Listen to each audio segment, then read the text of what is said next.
Luka Doncic may matinding plano na gagamitin sa OKC Thunder gaya ng ginawa nila last season sa playoffs. Pero bago yan may good news naman para sa mga New York Knicks fans. Dahil ang kanilang all-star guard na si Jalen Brunson ay inaasahan na magbabalik na sa magiging laban nila sa Phoenix Suns sa Madison Square Garden.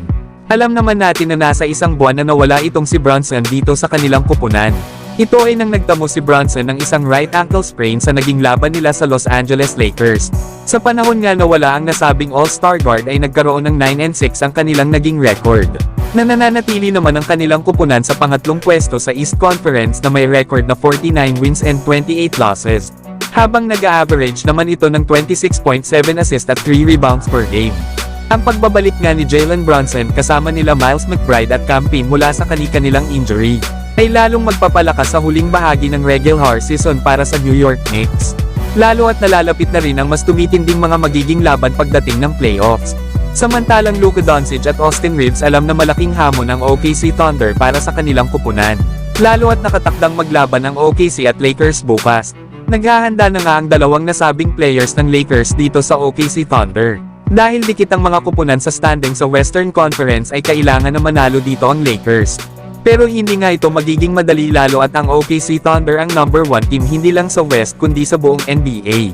Sa ngayon ay ang OKC ang may pinakamahusay na points differential sa kasaysayan ng NBA. Kaya alam ni Luka na malaking pagsubok ang kanilang kakaharapin bukas. Ayon pa nga sa nasabing superstar ng Lakers. Talagang malaking hamon nga daw ito. Lalo at alam nga daw ng bawat isa kung papaano maglaro ang bawat isa sa kanila.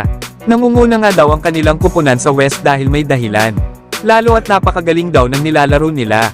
Isa pa ay meron daw silang isang player na pang MVP level at magaling din daw ang buong team nila. Kaya napakalaking hamon nga daw nito para sa Los Angeles Lakers. Habang ibinahagi nga rin ni Luka mga idol kung papaano ito nagtagumpay noong nakaraang postseason laban sa OKC Thunder. Plano nga ni Luka Doncic na gamitin ito bilang batayan sa darating na mga laro.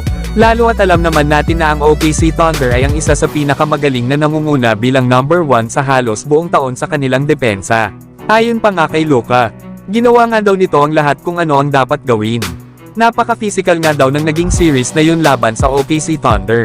Lahat nga daw sila sa Dallas Mavericks ay napagod pagkatapos. Pero masaya pa nga rin daw lalo at mahirap daw silang kalabanan na para naman kay Luka ay special pa rin daw silang kalabanan.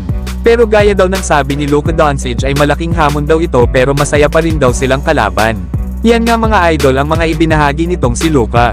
May plano pala itong gamitin bukas sa OKC Thunder na baka gumana gaya ng ginawa nila dito nang tinalo nila ang OKC sa playoffs last season. Habang nagbigay din ng pahayag itong si Austin Reeves sa magiging laban nila sa OKC Thunder bukas. Ayon pa nga sa nasabing guard ng Lakers, isa daw itong napakagandang pagsubok.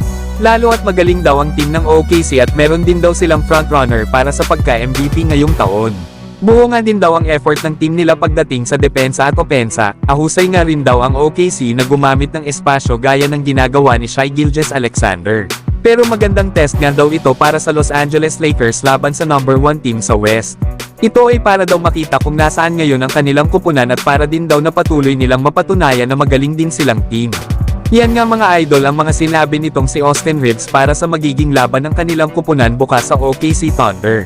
Kaya inaasahan talaga ito na playoff atmosphere dahil dito malalaman kung kaya ba ng Lakers ang number 1 team sa West na OKC Thunder.